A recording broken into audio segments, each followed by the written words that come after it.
We're talking today about English Renaissance and William Shakespeare. Anya, please start. Tell us about the historical events of the time. English Renaissance was a continuation of European Renaissance, the rebirth of arts, literature, and science. It started in the 16th century with the Reformation of the Church and continued with the development of the state, exploration, and colonization. Okay. So who were the country leaders at that time? The country leader was Henry VIII. What was his role in the Reformation and the Renaissance? He started the Reformation. Reformation was a separation from the Catholic Church. And what happened as a result of this?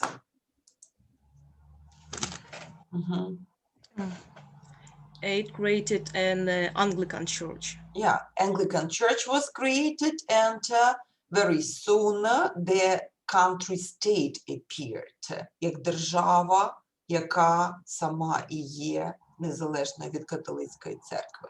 Okay, and tell me about Queen Elizabeth I. And Queen Elizabeth I continued the Reformation. She developed English empire and patronized English theater. Yeah, so England became a rich country, the English empire developed, and also arts and sciences developed inside England. One of the examples is the English theater.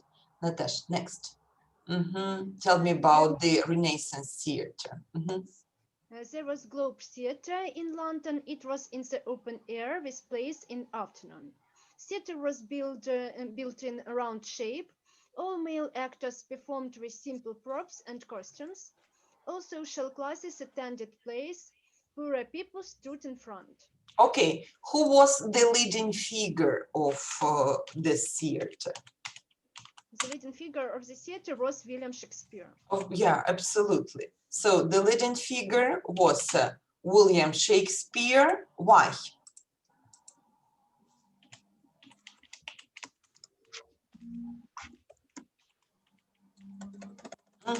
Due to two factors. He was the investor, so he invested his money, and he was also the author of the plays. Okay, and please tell about William Shakespeare, the basic facts. William Shakespeare was born in the 1564, in Stratford upon Avon. He died in 1616. He attended King's New School in Stratford and studied rhetoric, logic, history, and Latin. He married in 1582 to Anne Hathaway, and he had 2 kids.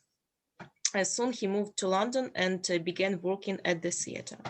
Yeah, so we can see that he left the family and he went to work at the theater.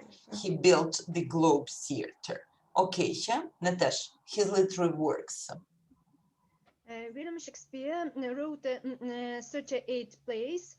There were 14 comedies, 10 histories, 10 tragedies, and 4 romances. He also wrote 2 major poems, Venus and Adonis, Rape of Lucrece, and 154 sonnets. And it's important to know that he wrote in early modern English.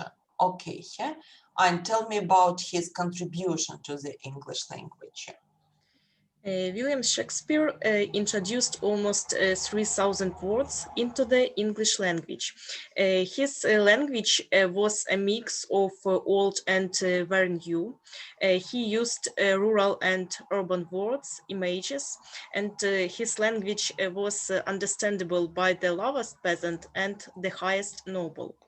His quotes and still in use today. Sorry, it's my mistake. His quotes are still in use today. today. Yeah. So some very interesting facts about him.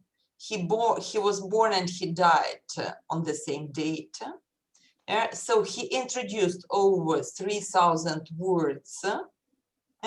He used over 7,000 words in his plays, which is a lot. Then he wrote 1/10 of the most quoted lines. Like many writers today use his quotes. And he wrote lots of works. Good.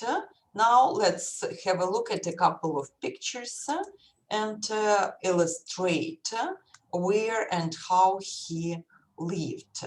Yeah. So this is Natasha.